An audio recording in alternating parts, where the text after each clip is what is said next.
भाजपा का जो election department है ना, इलेक्शन डिपार्टमेंट ईडी, पूरी सरकार ही चल रही है ईडी और सीडी पे। और तुम्हारे इलेक्शन डिपार्टमेंट में कितना दम है वो हम देखे हैं। जब आ रहे थे ना कोल्हापुर सिटी से मसाल के पीछे पीछे, तो कोल्हापुर का जेल देखते हुए आए हैं। तुमने झूठ बोला कि हम इस देश के एक एक इंसान के खाते में 15 लाख रुपया पहुंचाएंगे। तुमने झूठ बोला कि हर साल 2 करोड़ नौकरी पैदा की जाएगी। मणिपुर में कानून व्यवस्था सुरक्षित था, आप लोगों ने देखा कि नहीं देखा? पुलिस थानों पे हमले हुए, हथियार लूट लिए गए, गोली लूट लिया गया, महिलाओं को निर्वस्त्र करके घुमाया गया। क्यों? क्योंकि गृह मंत्री जी अपनी ड्यूटी पे लगे हुए थे। अब दाग अच्छे हैं, क्योंकि दाग भाजपाई हैं। एक शिक्षा पे टैक्स, सड़क पे टैक्स, अस्पताल पे टैक्स, दवाइयों पे टैक्स, हमसे हर चीज पे टैक्स ले रहे हैं। और बदले में क्या कहते हैं? आत्मनिर्भर बनिए। रोड अगर बनाता है तो रोड बनने से पहले ही गडकरी जी टैक्स लेना शुरू कर देते हैं। अरे इतना खतरा हो गया है धर्म पर, तो तुम अपने बच्चे को भेजने के लिए पढ़ने के लिए बाहर क्यों भेज रहे हो? उसको बोलो आकर के हमारे साथ धर्म बचाए। देश के जो पंत प्रधान हैं, जिनको हिंदी में हम लोग प्रधानमंत्री कहते हैं, वो इतिहास में फेल हो गए थे। और डॉक्टर बाबा साहब भीमराव अंबेडकर ने एक बड़ी मजेदार बात कही है। उन्होंने कहा है कि जो पीढ़ी अपना इतिहास भुला देती है, इतिहास भी उसको भुला देता है। इसीलिए ये इतिहास जब बना नहीं सकते हैं, तो इतिहास को मिटाने की कोशिश कर रहे हैं।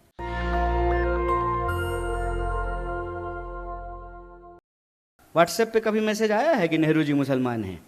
यहां जितने लोग बैठे हुए हैं, कोई ऐसा व्यक्ति नहीं है जिसको कांग्रेस पार्टी के बारे में, नेहरू जी के बारे में, गांधी जी के बारे में, हमारे नेता राहुल गांधी के बारे में मिस इन्फॉर्मेशन नहीं आया हो। कोई ऐसा व्यक्ति नहीं है। तो मैं यहां इतिहास की एक घटना आपके सामने रखना चाहता हूं। जब लोदियों का शासन था दिल्ली में, तो बाबर तोप लेकर के आया था। तकनीक नई थी, और उस नई तकनीक के बदौलत बाबर ने लोदियों को हरा दिया और मुगल राज की स्थापना हो गई। मुगल का राज चलने लगा, और बाद में जितने भी मुगल शासक हुए वो यहीं पर रहे, यहीं पे उन्होंने शादियां की, और उनके बाल बच्चे जो हैं वो राज करने लगे। फिर अंग्रेज बंदूक लेकर के आए, मुगलों के राज को समाप्त किया, और अंग्रेजों की राज जो है वो स्थापित हो गई। 200 साल तक अंग्रेजों का राज रहा हमारे ऊपर। और जब मैं पुनर्जागरण की धरती कहता हूं, तो पुनर्जागरण की धरती कहने का क्या मतलब है? पुनर्जागरण की शुरुआत ईस्ट में बंगाल से हुआ और वेस्ट में महाराष्ट्र से हुआ था। इसीलिए जब आप स्वतंत्रता आंदोलन के इतिहास को देखेंगे, तो सबसे ज्यादा बंगाल और महाराष्ट्र के लोग इस देश की आजादी के लिए कुर्बान होने वाले लोग आपको मिलेंगे। तो फिर अंग्रेजों को, उस राज को कौन सी तकनीक से समाप्त किया गया? गांधी जी के हाथ में बंदूक तो नहीं था। और आप यह जान लीजिए, शहीद आजम भगत सिंह ने भी यह कहा कि क्रांति जो होती है, इनकलाब जो होता है, वो बम और पिस्तौल से नहीं आता है। कई बार हमारे जो नौजवान साथी हैं, उनके व्हाट्सएप पे यह भी मैसेज आता है कि शहीद आजम भगत सिंह को फांसी हो रही थी और गांधी जी ने कुछ नहीं किया। यह तमाम जो चीज है, इसको हमको समझना पड़ेगा। जबकि शहीद आजम भगत सिंह कह रहे हैं कि बम और पिस्तौल इनकलाब नहीं लाता है। बम का दर्शन भगवती चरण बोहरा ने लिखा था, शहीद आजम भगत सिंह ने नहीं लिखा था। तो वो कौन सी ऐसी ताकत थी जो अंग्रेजों के 200 साल के राज को समाप्त किया? उस ताकत का नाम क्या था? उस ताकत का नाम था सत्य। इस बात को याद रखिएगा। जो अंग्रेजों के हाथ में बंदूक थी, बड़े बड़े जंगी जहाज थे, सत्य की ताकत से उसको परास्त कर दिया, और 15 अगस्त 1947 को इस देश को आजादी मिल गई। आज यह बात मैं आपके सामने क्यों कह रहा हूं? आज फिर एक तकनीक की ताकत लेकर के कोई आया है, जिसका नाम दिया गया है सोशल मीडिया। आजाद होने का क्या मतलब होता है? आजाद का मतलब होता है अपने ख्यालों से आजाद होना। आजाद का मतलब होता है सत्य को परख करके झूठ और सच का फर्क करना। आजाद का मतलब होता है कि महिलाएं जो बैठी हुई हैं साड़ी पहन करके, उनका भी वोट एक है, और यहां जो कुर्सी सजाए हुए हैं आमदार, इसमें से हो जाएंगे कोई खासदार, उनका भी वोट एक है। बोलिए है कि नहीं है? आजाद होने का मतलब यह होता है कि हम भी अपराध करेंगे तो हमारे ऊपर भी वही कानून लागू होगा, और इस देश का कोई मंत्री भी अपराध करेगा तो उसके ऊपर भी वही कानून लागू होना चाहिए। आजाद होने का मतलब होता है कि अगर सत्य है हमारे पास तो हम सत्य की ताकत पर सत्ता से सवाल कर सकते हैं। आजाद होने का मतलब होता है खुली हवा में सांस लेना, अपने देश के लिए, समाज के लिए अपने कर्तव्य को पूरा करना, और राज्य और सरकार का यह कर्तव्य है कि वह नागरिक की जरूरतों को पूरा करे। यह होता है आजाद होने का मतलब। हमको पता भी नहीं चल रहा है कैसे धीरे धीरे स्नेह स्नेह हमारी आजादी हमसे छीनने की कोशिश की जा रही है, और हमारी जो सोचने की क्षमता है। इसीलिए आप पुनर्जागरण की धरती हैं कि आपकी मिट्टी से सावित्रीबाई फूले और ज्योतिबा फूले पैदा हुए। इसीलिए आप पुनर्जागरण की भूमि हैं कि आपकी मुट्ठी पे डॉक्टर बाबा साहब भीमराव अंबेडकर ने उसको अपनी कर्म भूमि बनाने का काम किया। यह जो इतिहास है आपका, छत्रपति शिवाजी महाराज से लेकर के साहू जी महाराज तक, यह इतिहास आपका स्वर्णिम इतिहास है। लेकिन आज आप देखिए कि इस मिट्टी के जो लोग हैं उनको कैसे मूर्ख बनाया जा रहा है। भाजपा का जो इलेक्शन डिपार्टमेंट है ना, इलेक्शन डिपार्टमेंट ईडी, पूरी सरकार ही चल रही है ईडी और सीडी पे। या तो ईडी भेजते हैं या सीडी भेजते हैं। कैसे नए तकनीक का, इंटरनेट का और सोशल मीडिया का सहारा लेकर के झूठ परोसा जा रहा है और सत्य को झुठलाने की कोशिश की जा रही है। इस बात को हमको समझना पड़ेगा। ये इतिहास नहीं बना सकते हैं।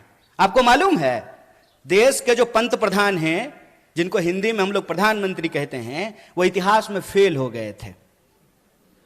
मैं मजाक नहीं कर रहा हूं, मैं झूठ नहीं बोलता हूं, क्योंकि मैं भाजपा में नहीं हूं। और डॉक्टर बाबा साहब भीमराव अंबेडकर ने एक बड़ी मजेदार बात कही है। उन्होंने कहा है कि जो पीढ़ी अपना इतिहास भुला देती है, इतिहास भी उसको भुला देता है।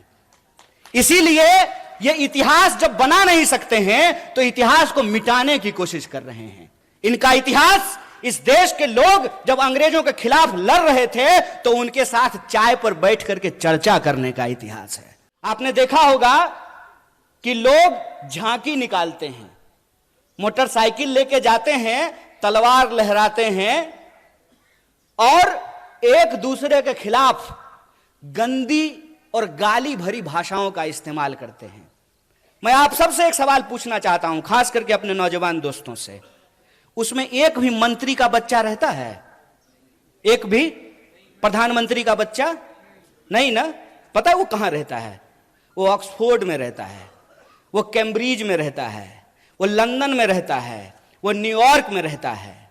लेकिन हमारे जो कामगार के बच्चे हैं, जो शेतकरियों के बच्चे हैं, जो साधारण नौकरी करने वालों के बच्चे हैं, उनके हाथ में तलवार थमा करके ये उनको दंगाई बना रहा है और अपनी राजनीति की रोटी सेक रहा है। अरे इतना खतरा हो गया है धर्म पर, तो तुम अपने बच्चे को भेजने के लिए, पढ़ने के लिए बाहर क्यों भेज रहे हो? उसको बोलो आकर के हमारे साथ धर्म बचाए, आए हमारे साथ रैली निकाले, झांकी निकाले। धर्म अगर बचाना जरूरी है तो खाली हम क्यों बचाएंगे? स्मृति ईरानी की बेटी गोवा में रेस्टोरेंट खोलेगी नहीं, और हम लोग मोटरसाइकिल लेकर के अपना तेल भरवा करके जय श्री राम। मैं मंच पे खड़ा हूं तो मैं जो भी बोलूंगा उसको आप यूं ही सच मत मान लीजिए। आप अपने मन में विचार कीजिए कि अगर भाजपा कहती है कि राहुल गांधी जी का सांसद बनना परिवारवाद है, तो अमित शाह का जो बेटा है, देखें उसका मुंह, उसका मुंह देखें जय शाह का है? उसका बीसीसीआई का सेक्रेटरी बनना परिवारवाद है कि नहीं है?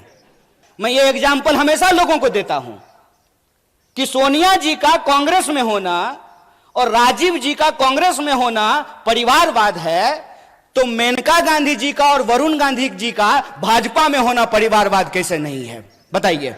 एक गुजरात के गांधी सूट खोल दिए देश के लिए, एक गुजरात के मोदी 10 लाख का सूट पहन लिए दोस्त के लिए। यही हकीकत है ना। और कहते हैं कि एक गरीब प्रधानमंत्री बन गया है तो आपको अच्छा नहीं लग रहा है। नहीं नहीं, बहुत अच्छा लग रहा है। बस हम ये चाहते हैं कि जैसे आप गरीब हैं ना, वैसा ही गरीब इस देश का हर कोई बन जाए, कि चढ़ने के लिए उसके पास 8,500 करोड़ का हवाई जहाज हो, 15 करोड़ का कार हो, 10 लाख का सूट हो, 5 लाख का चश्मा हो, 2.5 लाख का कलम हो। हम चाहते हैं कि ऐसी गरीबी पूरे देश को मिल जाए। चोरी, इसको चोरी कहते हैं, इसको बेईमानी भी कहते हैं, इसको कहते हैं आंख में झूठ झोंकना। किसान अगर ट्रैक्टर का लोन ना चुकता करे तो किसान के ऊपर ट्रैक्टर चढ़ा देते हैं, लेकिन 12 लाख करोड़ अपने दोस्तों का कर्जा माफ कर देते हैं। कहते हैं कि इस देश में शिक्षा देने के लिए पैसा नहीं है, लगातार एजुकेशन के बजट को कम किया जाता है। लेकिन आपको मालूम है, नेताजी सब रहने के लिए, और अभी बंटी भाई और पीएन पाटिल भाई आपस में बात कर रहे थे कि जो बढ़िया हिंदी बोलेगा वो दिल्ली जाएगा। जो भी जाए, जिसको भी आप भेजिए, लेकिन जब आप दिल्ली जाइएगा ना तो 20,000 करोड़ का महल बना है आप लोगों के लिए। कितना? 20,000 करोड़। हाय रे चोरी। अस्पताल बनाने के लिए पैसा नहीं है। रोड अगर बनाता है तो रोड बनने से पहले ही गडकरी जी टैक्स लेना शुरू कर देते हैं। टोल टैक्स लेते हैं कि नहीं लेते हैं? हर तरह का टैक्स हमारे ऊपर लागू है। नौजवान दोस्त यहां बैठे हुए, आपकी जानकारी के लिए बता दूं, जो यूथ हॉस्टल है, वर्किंग विमेन हॉस्टल है, उस पर भी 12% का जीएसटी लगा दिया गया है। एक शिक्षा पे टैक्स, सड़क पे टैक्स, अस्पताल पे टैक्स, दवाइयों पे टैक्स, हमसे हर चीज पे टैक्स ले रहे हैं। और बदले में क्या कहते हैं? आत्मनिर्भर बनिए। कि अगर सरकारी रोड नहीं होना चाहिए, सरकारी अस्पताल नहीं होना चाहिए, सरकारी स्कूल नहीं होना चाहिए, सब आत्मनिर्भर होना चाहिए, तो सरकारी प्रधानमंत्री भी नहीं होना चाहिए। और मैं आप लोगों से एक बात कहना चाहता हूं, गुजरात से आया मेरा दोस्त को सलाम करो। आजकल अजीत दादा सलाम ठोक रहे हैं।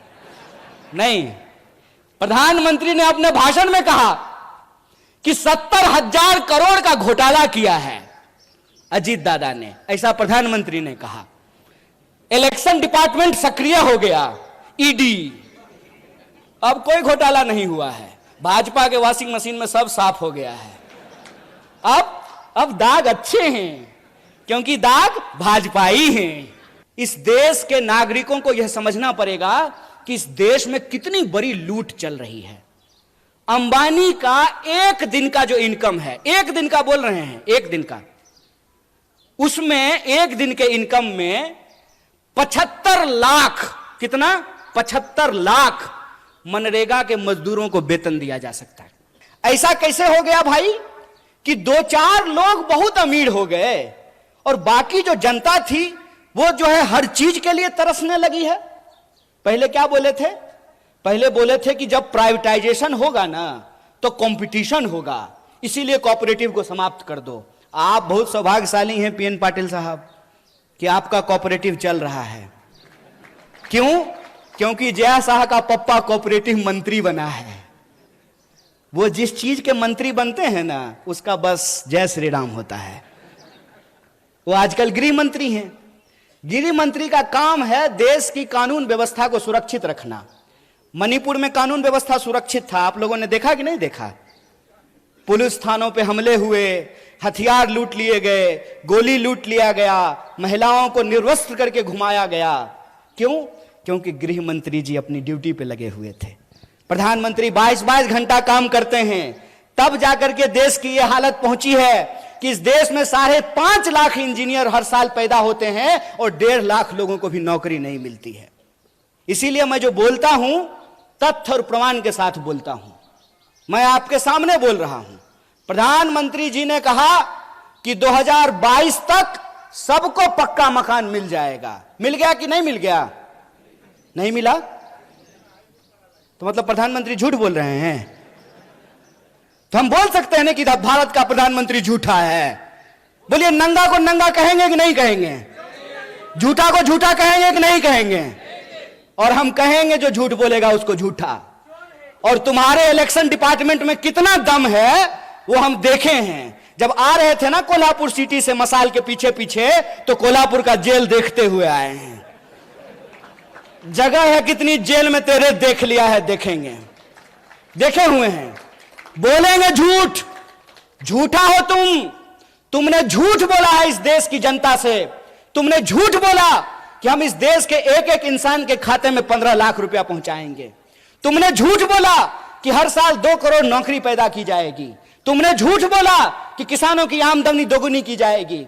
तुमने झूठ बोला कि 2022 तक सबको पक्का मकान मिल जाएगा।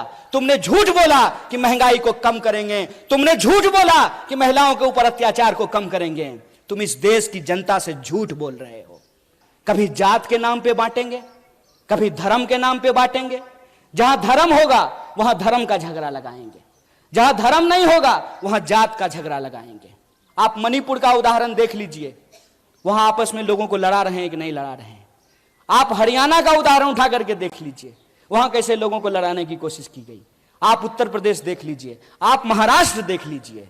तमाम राज्यों में ये राज्य के जो लोग हैं उनको आपस में बांटते हैं। क्यों? क्योंकि अंग्रेजों से इन्होंने एक चालाकी सीखी है, फूट डालो राज करो। क्या जी पुलिस वाले भैया, सब ठीक है ना? है हिम्मत, है हिम्मत, करोगे कुछ? हमारा कुछ नहीं कर सकते हो क्योंकि हम तुम्हारे इलेक्शन डिपार्टमेंट से नहीं डरते हैं। मेरा कुछ नहीं कर सकते हो।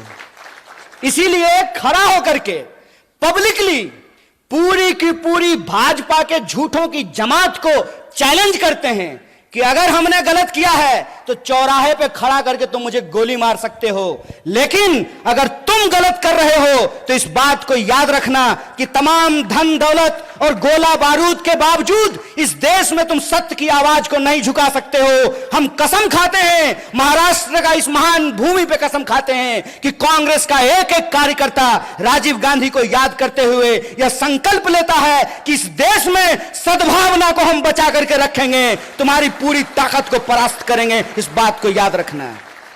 और सच की ताकत यह होती है कि आप उसको जितना दबाने की कोशिश कीजिएगा, अपने आप उठ करके वो सामने खड़ा हो जाता है। और आप देखिए कि जब राहुल जी कन्याकुमारी से भारत जोड़ो का संकल्प लेकर के चलना शुरू किए तो भाजपा के नेताओं की धड़कन बढ़ने लगी और कहना शुरू करते हैं कि अरे भाई मान गए, ये आदमी तो पप्पू नहीं है।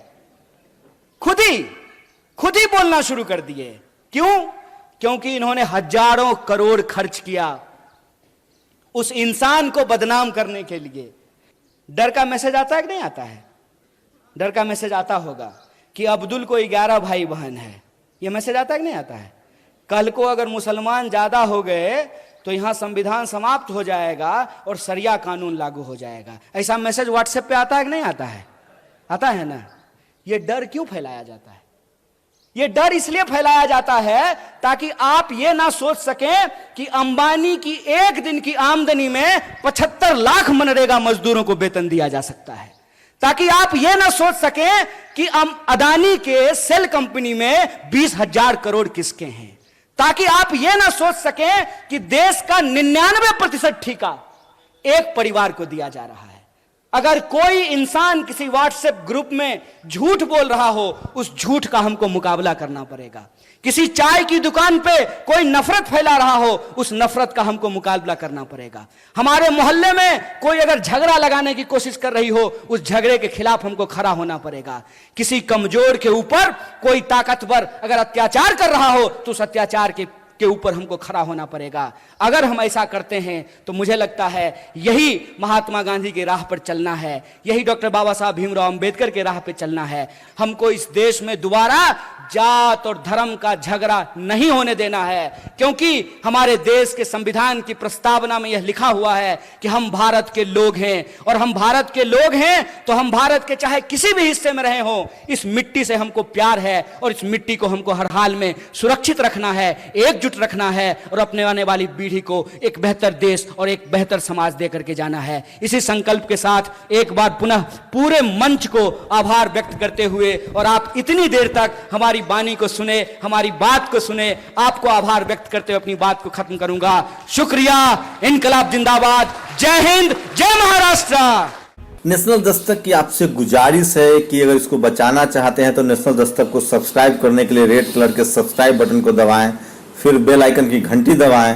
नेशनल दस्तक को बचाने के लिए बहुत जरूरी है कि हर खबर को शेयर करें, लाइक करें, कमेंट जरूर करें।